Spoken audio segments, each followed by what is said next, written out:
여러분, 인생을 살아가면서 염려는 늘 우리 함께 있습니다. 염려가 없는 삶이 없어요. 아이가 태어나서 벌써부터 어린아이가 유치원 들어갈 때부터 경쟁이에요. 그죠? 아이들이 학교 들어가면 공부 때문에 스트레스 받고 염려합니다. 중고등학생들은 진학에 대해서 염려합니다. 대학에 들어가서는 어떻습니까? 직장에 대한 염려가 있죠. 직장에 들어가면 어떻게 해요? 또 직장 안에서 잘하는 염려, 또 결혼에 대한 염려도 있습니다. 결혼해서 어떻게 해요? 아이가 생기는 염려, 아이가 나오면 아이의 인생을 위한 염려가 있다. 나이가 들면 어떻게 해요? 노후에 대한 염려가 있고, 더 나이가 들면 죽음에 대한 염려가 있어요. 그죠? 이게 사람이라면은 늘 생각할 수밖에 없는 염려가 있어요. 제가 자료를 찾다가 재미난 게 있더라고요. 걱정지수 테스트라고. 걱정지수. 여러분, 제가 불러드린 거 손가락으로 한번 세어보세요. 손가락이 모자는 발가락까지 세어보세요. 한번 마음속에 세어보세요. 첫 번째, 그러니까 나는 걱정거리가 생기면 첫 번째, 꼬리에 꼬리를 물며 생각이 나는 바람에 걱정에서 벗어나지 못한다. 해당되는 분은 손가락 딱 접으세요. 그 다음, 집중이 되지 않아 일이나 공부가 손에 잡히지 않는다. 그 다음, 이러지도 저러지도 못하면서 결정을 내리지 못한다. 그 다음, 상황이 잘못되는 경우를 계속 생각하며 절망감에 사로잡힌다. 남에게 표현하지 못하고 혼자 끙끙 앓는다. 잠을 이루지 못한다. 혹은 반복적으로 악몽을 꾼다. 내가 잘못해서 그런 게 아닐까 죄책감에 사로잡힌다. 평소 재미를 느끼던 일조차 하고 싶지 않다. 사소한 일에도 깜짝깜짝 놀란다. 생각이 너무 많아진 나머지 멍해져서 정작 중요한 생각을 하지 못한다. 두통, 복통, 근육통, 피로감 등 신체적 증상이 나타난다. 사람 많은 곳에 가기 싫다. 사람들 앞에서 실수할까 봐 두렵다. 별일 아닌데도 심한 부끄러움을 느낀다. 나를 괴롭히는 사람이나 상황을 줄곧 회피하려고 한다. 지나치게 조심하게 되어 스스로도 힘들다. 항상 불안하고 사람 혹은 세상을 신뢰하지 못한다. 걱정의 원인이 된 특정한 대상이 이후에도 계속 두려워질 때가 있다. 스스로 걱정에서 벗어나기 위해 독특한 나만의 방법을 사용한다. 여기에서 이제 여러분 손가락 셌죠? 까먹었어요? 다시 안 불러줍니다. 너무 시간 많이 걸려서. 첫 번째 들어보세요. 영계인 사람 있죠. 하나도 해당되지 않은 사람은 어떤 사람이냐? 매우 긍정적인 편으로 걱정에 내성이 강한 사람이래요. 하나에서 3개 손가락 접으신 분 있죠? 그 사람들은 다소간의 걱정을 안고 살아가는 사람, 대부분의 사람이 여기에 속한대요. 4개에서 8개 있죠? 평범한 사람보다 조금 더 걱정을 많이 하고 그것의 영향도 제법 받는다고 합니다. 9개에서 15개 있죠. 그죠? 심각한 걱정쟁이. 너무 많은 근심 걱정 때문에 본인도 힘들지만 주변 사람에게도 좋지 않은 영향을 끼친다. 맨 마지막 16개 이상 있으신 분 있습니까? 16개 이상? 그 사람들은 전문가의 도움을 받아야 된대. 여러분, 저도 이렇게 해보니까 몇 개 있더라고요. 아마 여러분들 중에서는 웃었지만 16개 있는 분들도 속으로 있는지 모르겠어요. 염려가 너무 많아요, 우리가. 염려가 참 많다고요. 제가 이 염려에 대한 그 내용을 한 주간 공부하면서 이 의학적으로, 정신분열적으로, 이 정신의학적으로 어떻게 이렇게 기록됐는가를 제가 조사를 해보니까 이 의학적으로도 염려는 늘 평생 우리와 함께하는 친구래요. 그래서 염려가 없을 수 없대요. 근데 중요한 것은 염려를 대하는 방식이 자기만의 독특한 방식이 있으면 잘 살 수 있다는 거예요. 오히려 염려가 나를 힘들게도 하지만 그 염려가 나를 좋게도 할 수 있다는 겁니다. 그런데 지나친 염려는 병에 걸릴 수도 있고 내 인생을 망가뜨릴 수 있다는 거예요. 그래서 정신의학과에서는 이 세 가지를, 이 방법을 얘기하더라고요. 첫 번째 방법이 뭐냐? 따라해 보세요. 그럴 수도 있지. 그렇게 하라는 거예요. 예를 들어서 어떤 직장에 다니시는 분이 이렇게 어떤 프로젝트를 하는데 그 보고서를 올렸는데 상사한테 이게 뭐냐고 지적을 받았다는 거예요. 그러면 그 사람이 자기 책상에 와서 이제 근심 걱정, 이거 어떡하냐, 지적을 받았는데 그동안 내가 열심히 했는데 안 되는데 주변의 동료들이 나를 능력 없다고 생각하고 그런 염려거든요. 그러면서 어떤 염려까지, 이러다가 내가 회사에서 잘리는 거 아닌가, 그런 염려까지 오고, 내가 회사에서 그만두면 우리 가족은 어떨까, 우리 자녀는 어떤가, 또 지나서 이런 염려와 근심돼가지고 내가 어떻게 살 수 있냐, 내가 병에 걸리는 것은 아닌가. 그러니까 직장에서 프로젝트 하나를 하다가 지적을 받았는데도 그 꼬리에 꼬리를 물어가지고 결국에는 내 인생이 망가지는 최후의 그 순간까지 염려한다는 거예요. 그러니까 어떻게 해요? 딱 프로젝트 하다가 지적을, 그럴 수도 있지, 다음에 잘하면 되지, 더 노력하면 되지. 이해되십니까? 나에게 일어나는 문제가 내 마음속에 탁 왔을 때에 그 문제를 거기에서 그쳐야 돼요. 꼬리에 꼬리를 물어가지고 잠도 못 자고 수많은 염려와 걱정이 나를 휘감으면 안 된다는 거예요. 그래서 마음속에 그럴 수도 있지, 그런 마음을 가지시기 바랍니다. 이 두 번째로는 참 이 부분이 제가 이따가 좀 흥미로웠는데요, 이 인생을 살아가면서 염려는 불편한 손님처럼 생각하라는 거예요. 불편한 손님. 여러분들 좋아하는 사람들은 오래 있어도 대화하고 차도 마시고 밥도 먹고 그러면 좋잖아요. 근데 좀 불편하면 어때요? 같이 있는 게 힘들잖아요. 그죠? 빨리 갔으면 좋겠고. 그죠? 여러분, 그 명절 때 일가 친척들 모여서 친척들 중에서는 여러분과 좋은 관계도 있지만 불편하신 분도 있잖아요. 근데 여러분, 그렇다고 안 가지 않잖아요. 왜요? 그 명절 때 잠깐 보고 인사하고 오는 거니까. 염려도 그와 같다는 거예요. 염려가 내 마음에 탁 들어올 때에 이게 불편한 손님에서 갈 사람이라는 거예요. 그러니까 이 염려를 여기에서 눌러 있는 것처럼 생각하지 말라는 거예요. 여기 어느 정도 있다가 갈 사람이니까 불편하더라도 어떻게 해요? 마음에 잘 보라는 거예요. 근데 염려가 많은 사람은 이 염려가 탁 들어오면 내 마음속에 그냥 눌러 있는 것처럼 생각하기 때문에 인생이 힘들다는 거죠. 정신의학적으로는 불편한 손님이니까 조금 염려가 있을 때 조금 불편하더라도 잘 인내하라는 거예요.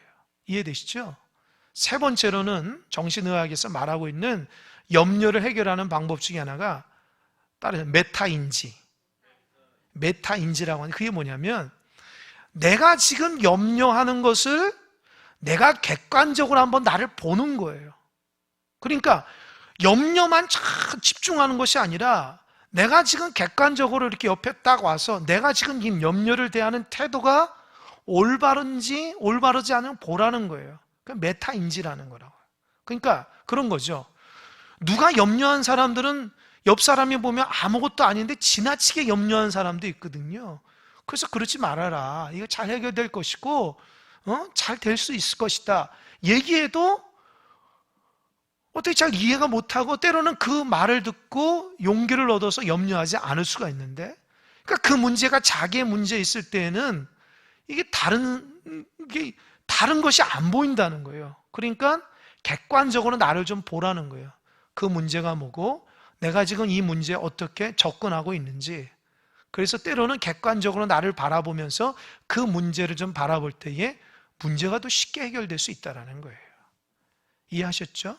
정신의학과는 3가지 정도 얘기하는데 그 문제를 심각하게 받아들이는 것이 아니라 그럴 수도 있지.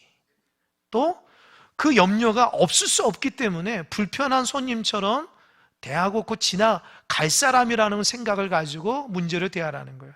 그리고 내가 있는 그 염려를 때로는 좀 객관적으로 좀 보라는 거예요. 지나치게 그 문제에 빠져서 막 이렇게 난리법석 치면서 살지 말고 좀 이렇게 객관적으로 한번 보라는 거예요. 오늘 말씀에요, 예수님이 제자들에게 하는 거예요. 제자가 누구냐? 예수님을 따라가는 사람이에요. 그러니까 모든 것 다 버리고 예수님을 따라갔음에도 불구하고 예수님이 이들 보니까 너무 염려가 많은 거예요. 너무 지나치게 많은 거예요.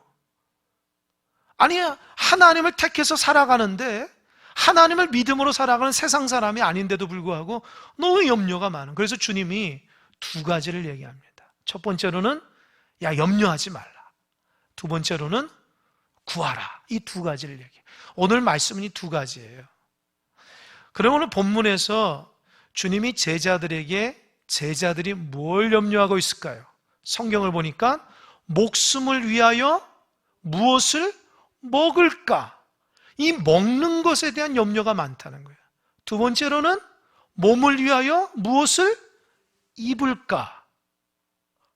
지나치게 염려하는 거예요. 쉽게 말하자면 우리의 인생은 의식주에 대한 문제가 너무 많다라는 거예요. 여러분 잘 한번 생각해 보세요. 여러분의 염려의 90%는요 의식주에 대한 문제 때문에 일어나는 염려가 많아요. 그죠? 의식주에 대한. 근데 주님이 말합니다. 이 부분이 참 중요한데 이 부분 한번 읽어볼까? 23절 볼륨 조금만 더 높여서 23절 다 같이 시작. 목숨이 의복보다 중하고 몸이 의복보다 중하니라. 다시 한번요. 시작.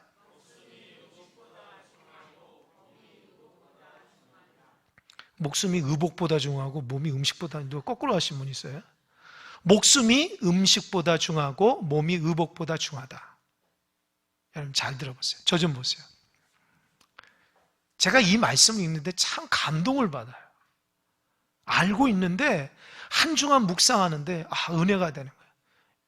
여러분 목숨이 먹는 것보다 더 중요하다는 거예요. 근데 이게 거꾸로 됐다는 거예요. 음식이 더 중요한 시대가 됐다는 거예요. 이 몸이 의복보다 중요하는데 지금은 몸보다도 옷 입는 것이 더 중요하고 염려가 되는 시대에 살고 있는 거예요. 잘 보세요. 이제 먼저 먹는 거 한번 얘기해 볼게요. 식에 대한 문제. 여러분 과거에 우리는요 잘 못 먹었어요. 그래서 골라 먹는 게 있나요? 없죠. 다 먹었다고요. 주는 대로. 그리고 늘 배고프니까 어떻게 해요? 맛있어요. 그러니까 참 먹는 것에 대해 염려가 없이 있는 거 먹고 배고프니까 잘 먹고 맛있게 먹었다고요. 그러니까 요즘 보면은 옛날에 먹었던 막 보리밥집을 막 찾아가고, 그죠?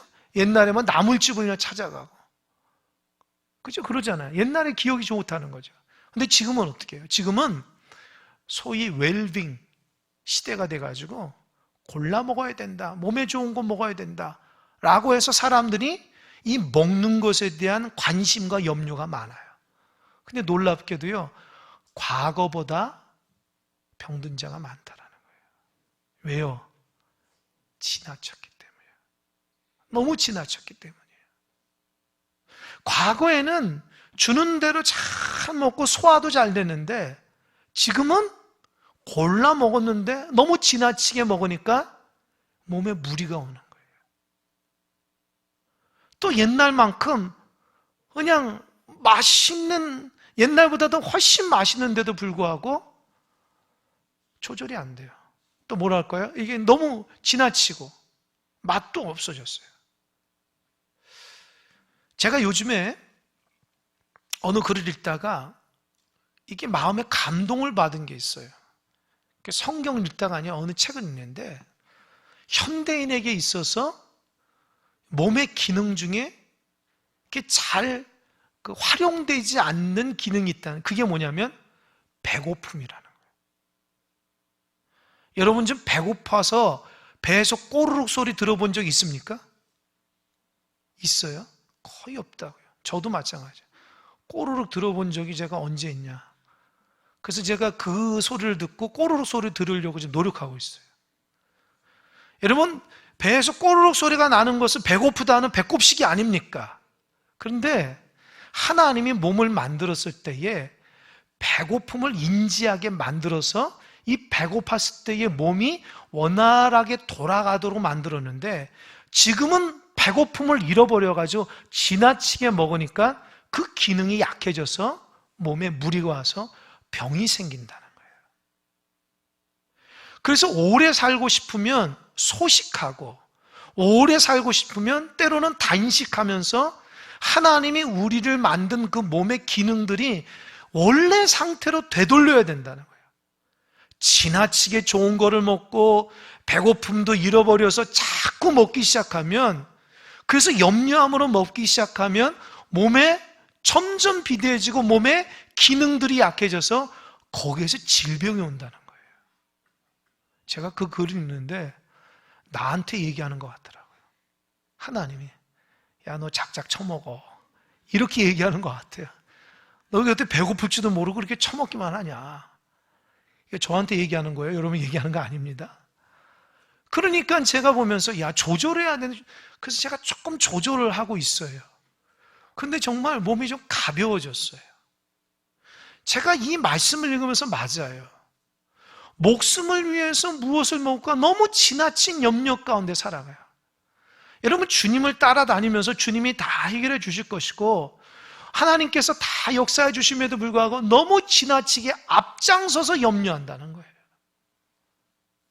그러니까 여러분, 염려하지 마세요.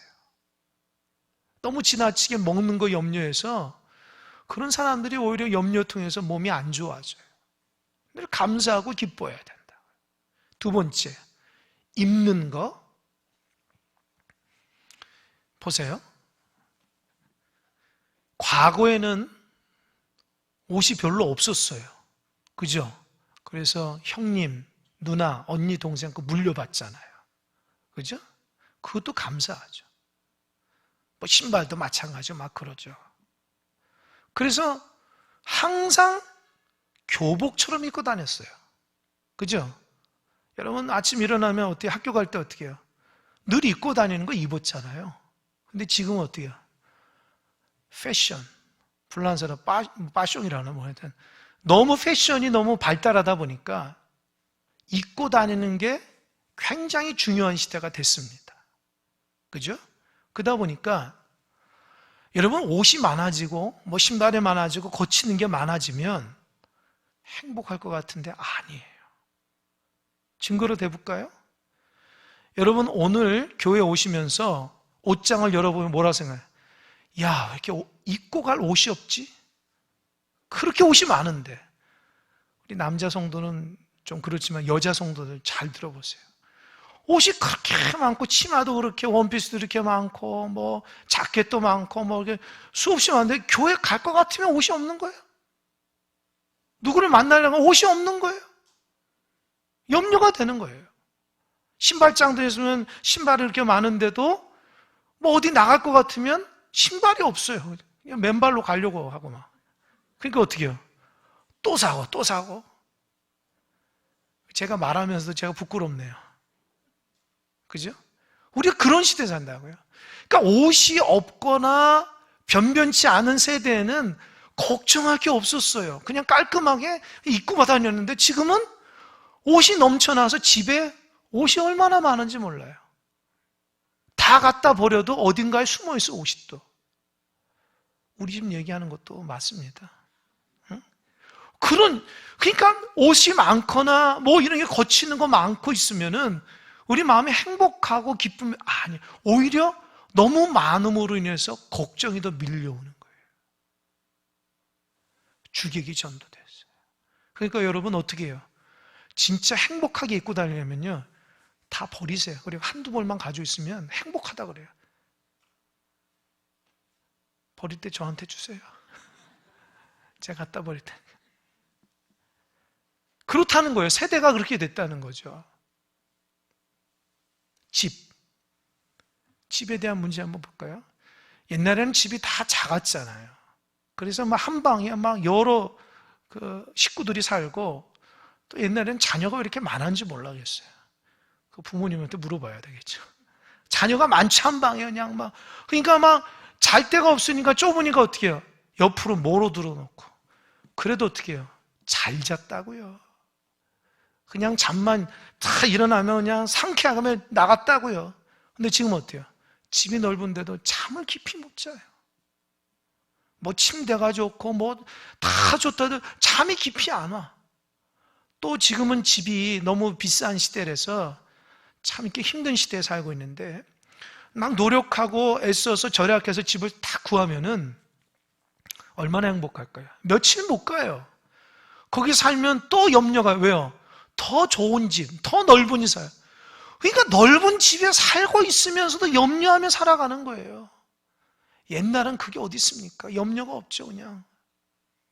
그냥 잘 자고 잘 먹고 지내면 되는 건데, 지금은 그런 시대가 아니라 더 넓은 집, 좋은 집에 살면서도 더 넓은 집, 염려와 근심적으로 하니까 그거 살아도 그냥 뭐 기쁘지도 않고, 또 중요한 것은요, 하루 종일 돌아다니면서 집에 있는 시간은 잠밖에 안 자는데 그렇게 큰 집으로 살려고 그래요.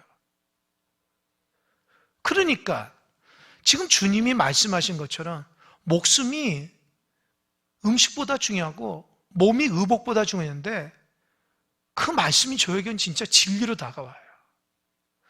우리는 자꾸 뭘 잊어버리고 그 본질을 잊어버린다고요. 이 먹는 것이 목숨보다 중요하지 않은데, 이 먹는 것의 염려 때문에 너무 지나치게 죄를 짓진 않는가.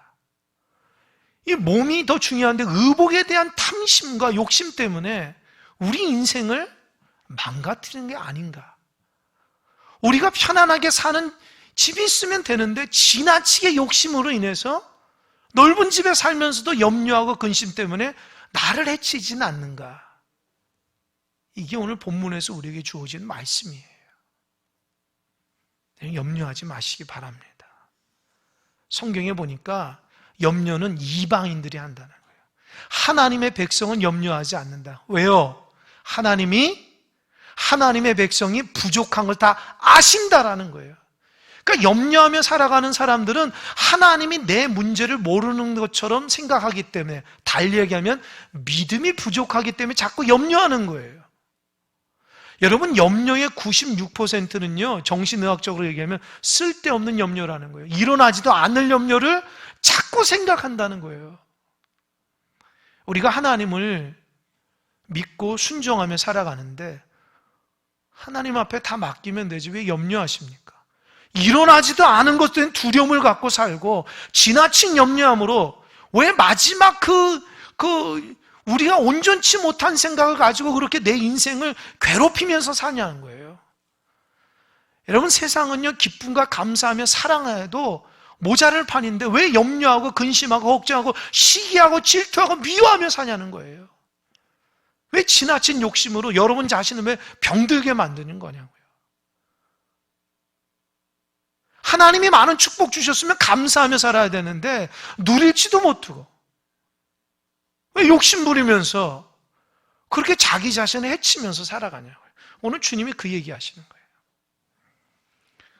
그러면서 염려하지 말라고 주님이 4가지의 비유를 들어요. 첫 번째 뭐냐? 야, 까마귀를 한번 보라. 여러분, 우리나라도 까마귀는 별로 안 좋은 거죠? 그죠? 우리나라 사람 아니에요?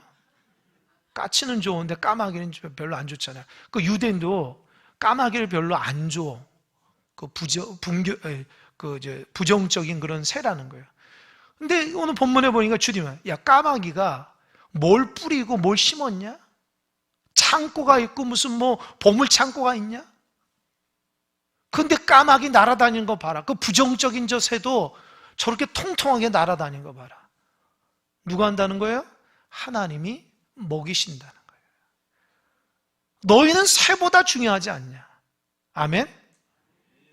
여러분, 밥 굶고 살아가는 분이 있습니까? 없는데도 왜 이렇게 걱정하세요? 너무 지나치게 먹어서 문제지. 하나님이 먹이시고 입히시고 붙들어 주는데도 염려하지 마세요. 뭘 그렇게 염려하십니까? 두 번째, 주님이 염려하지 말라는 의미에서, 염려한다고 키가 한 자라도 자랄 수 있냐? 제가 늘 얘기하잖아요. 저는 키가 아담하기 때문에 염려해서 키 자라면 난 날마다 염려하겠어요. 하나님 하루 1cm씩 크게 해달라. 아니 1년에 한 10cm만 커도 그냥 한없이 염려. 그러나 염려한다고 키가 자라지 않죠. 자연적으로 자라야 되잖아요. 그렇죠? 오히려 염려하지 않아야지 자란다고요. 근데 자기가 하지도 못할, 키가 크는 것은 어떻게 자연의 섭리잖아요. 그죠? 키가 크는 것도 그냥 염려, 불가능한 것도 막 염려하면서 살아가지 말라는 거예요. 왜 안 되는 거, 내가 할 수 없는 것을 왜 염려하십니까? 하나님께 맡겨야죠. 여러분이 하나님 자리에 앉으려고 하면 안 돼요. 하나님 내 인생을 책임져 주도록 해야 돼요. 그래서 기뻐하고 감사하라는 거죠. 세 번째, 백합화를 보라는 거예요, 주님이. 이 백합화가 이렇게 이쁘게 쫙 펴 있는데 주님이 그렇게 얘기하잖아요. 솔로몬의 모든 영광으로도 이 꽃만 못한다. 이스라엘 역사에서 가장 부유했던 시절이 솔로몬이고, 솔로몬이 얼마나 부유했으면 그냥 땅에 있는 은이 돌같이 많았다는 거예요. 은금이. 그러니까 솔로몬이 입은 옷은 은금과 보석이 다 박혀있는 옷이죠. 그런데 백합화하고 비교해도 백합화하고 안 된다는 거죠. 들에 있는 백합화가 훨씬 솔로몬의 입은 옷보다도 정말 멋진데, 그거 누가 한 거예요? 하나님이 하셨다는 거예요. 그러니까 염려하지 말라는 거예요. 들풀, 네 번째. 이 들풀을 딱 잡아가지고 아궁이에 내일 집어넣는데, 그 아궁이에 집어넣는 그 들풀도 그렇게 하나님이 이렇게 이쁘게 입히시는데 하물며 너희를 껴보냐. 그러면서 주님 뭐라고 하냐면 믿음이 적은 자들아. 여러분, 그래서 염려가 많은 사람은 내가 믿음이 적다 이렇게 인정하셔야 돼요. 염려가 많은 사람은 믿음이 적은 거예요.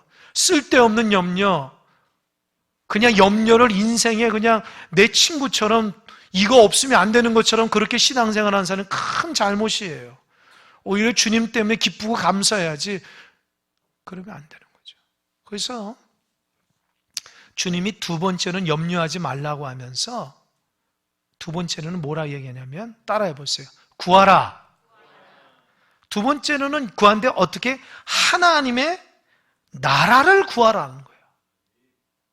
그러니까 너희는 염려하지 말라. 염려는 세상 욕심에서 오는 거니까 그런 거 염려하지 말고 오히려 너희들은 하나님의 나라를 구하라. 하나님의 나라는 뭡니까? 하나님의 원리대로 살아가는 나라예요. 근데 성경을 보니까 하나님 나라를 구하면서 살아가는 사람들에게 주님이 그래요. 너 하나님 나라를 구하며 살아갈 때에 두려워하는데 두려워하지 말라. 왜 두렵죠? 세상의 방식이 아니니까 두려운 거예요. 저 사람은 세상에 욕심내서 살아가는 거 잘 살아가는 것 같은데 나는 세상의 방법이 아니라 하나님의 원리대로 살아가는데 세상 눈에 보면은 야, 그렇게 살아가면 너희들 망해. 사람들이 그렇게 얘기한다는 거죠. 그러나 하나님의 원리대로 살아가는 사람들은 그래서 그 사람들 때문에 영향을 받아서 두려워하는데 두려워하지 말라. 하나님의 백성이 하나님의 나라를 구하면서 살아갈 때에 어떻게 한다고 그런 거예요? 하나님이 책임져 주신다는 거예요. 하나님의 나라로 살아가는 사람에게는 하나님이 그 사람을 책임져 주신다는 거예요. 하나님의 의를 구하라. 그리하면 이런 것들을 너에게 더하겠다는 거예요. 내가 지금 염려하며 있는 것은 오히려 하나님 나라를 위해서 구하면 하나님이 그 내가 염려했던 거 다 해결해 준다는 거예요. 아멘? 그게 오늘 핵심이에요.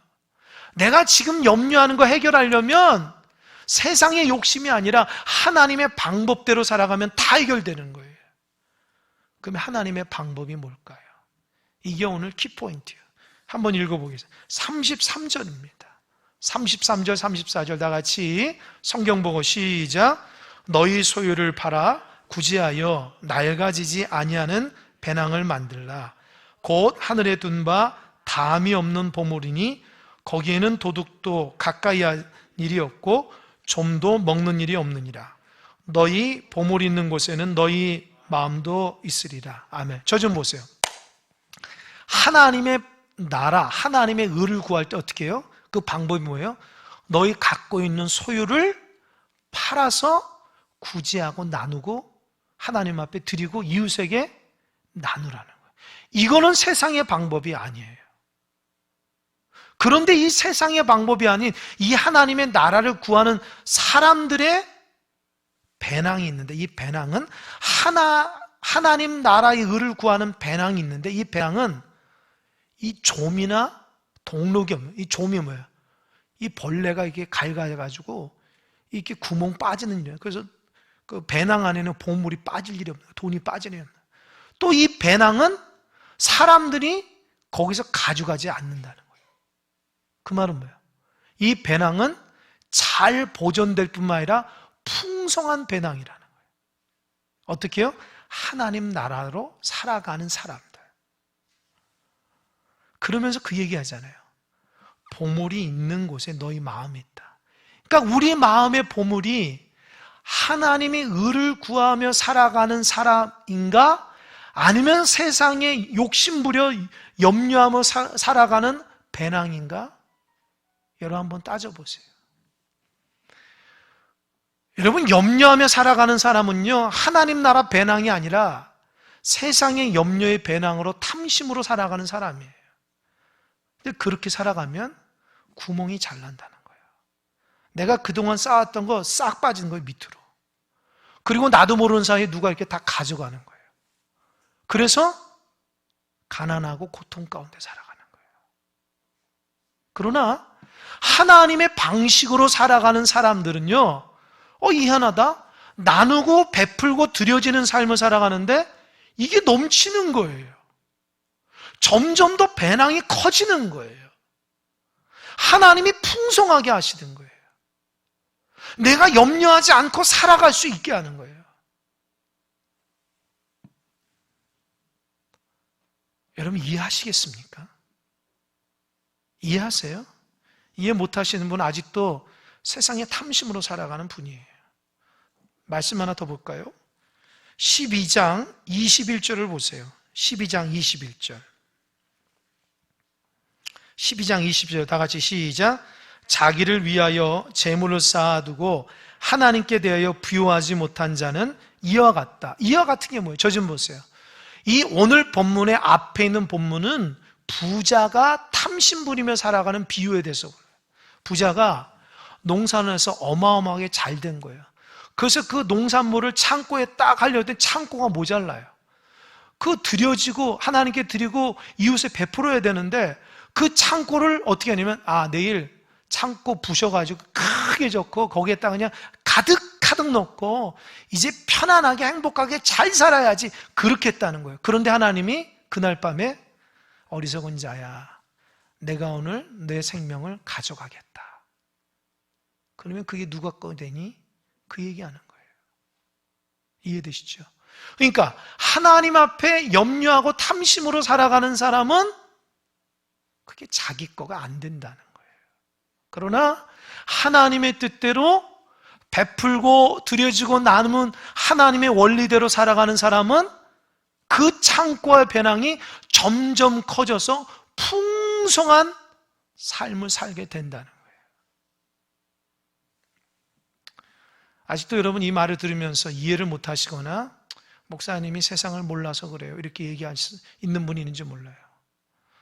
저는 지금 성경을 얘기하는 게 세상의 논리를 얘기하는 게 아니에요.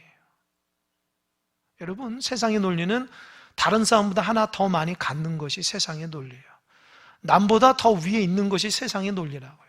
그러나 하나님 나라의 원리는 내가 있는 거 나누고 하나님 앞에 드려주고 그렇게 살아가는 거예요. 왜 사람들이 베풀고 나누며 이렇게 살아가는 사람이 행복한지 아세요? 왜 사람들이 이렇게 나누며 살아가는 사람들이 행복하다고 TV에서나 이렇게 나온지 아십니까? 하나님이 그렇게 우리를 만들었어요. 욕심부려 살아가는 사람은 염려와 근심으로 살아가게끔 하나님께 만들고, 베풀고 나누며 살아가는 사람은 기쁨으로 살아가도록 하나님께 만들었다는 거예요. 원점으로 돌아갑시다. 지금 주님이 누구한테 얘기해요? 세상 사람이 아니라 주님을 따라가는 사람, 제자한테 얘기해요. 주님 앞에 평생 믿음으로 살겠습니다 다짐하는 사람에게 지금 이 얘기를 하는 거예요. 누가 들으면은 세상의 욕심꾸러기한테 얘기하는 것처럼 하지만 그게 아니라 놀랍게도 주님의 뒤를 졸졸졸졸 따라다니는 제자들이 하는 염려라는 거예요. 여러분 무슨 염려로 살아갑니까? 의식주의에 대한 염려, 내가 성실하게 하나님 말씀대로 정직하게 살면 하나님이 우리를 다 돌보시고 인도하는 줄 믿으시기 바랍니다. 어느 순간부터 감사하거나 만족함이 없어요. 욕심부려 살고 남이 다 가져가도록 만든다고요. 하나님의 원리대로 살아가면서 풍성하게 살아가야 되는데 욕심부려 살아가면서 고통 가운데 살아간다고요. 여러분 마음 중심이 하나님의 배낭이 돼야 됩니다. 하나님 나라를 위해서 살아가야지 풍성하게 역사해 주시는 거예요. 베풀지도 못하고 나눌지도 못하고 욕심부려 살아가게 되면 가난한 고통 가운데 늘 염려로 내 인생을 망가뜨리며 살아가는 거예요. 그러나 하나님 주신 은혜로 하나님 앞에 드려지고 감사함으로 이웃들과 함께 나눌 때에 얼마나 큰 기쁨이 있는지 몰라요. 제가 얘기했잖아요. 우리 성도님들, 제가 그 소리를 안 해야 되는데 그 소리를 해가지고 성도님들이 농산물을 자꾸 가져와요, 저희 집에. 그래가지고 내가 미안하구나, 내가 그 소리를. 저는 정말 감사하는 마음으로 들었는데, 그러나 그 성도들한테 물어보십시오. 목사님 그 얘기에서 부담돼서 가져온 사람 한 사람도 없을 거예요. 오히려 너무 감사해서 나누자는 마음으로 했기 때문에 그 나누는 사람의 마음이 얼마나 행복하냐는 거예요. 여러분 그거 아십니까? 주는 것이 받는 것보다 좋다는 거 성경에서 나오잖아요. 그게 하나님의 원리라고요. 저는 우리 큰사랑교회가 여러분 성도님들이 하나님의 원리대로 살아가면서 풍요로운 사람 되시길 바랍니다. 인색하거나 염려하거나 그래서 자기 영혼을 자꾸 죽이는 행동을 하는 것이 아니라 넉넉하게 삶을 하나님 채워주시는 은혜, 하나님의 풍성한 은혜를 누리며 살아가는 여러분 됐으면 좋겠어요. 그로 인해서 하나님의 그 기쁨을 좀 누리며 살았으면 좋겠습니다. 하나님이 우리 인생을 책임집니다.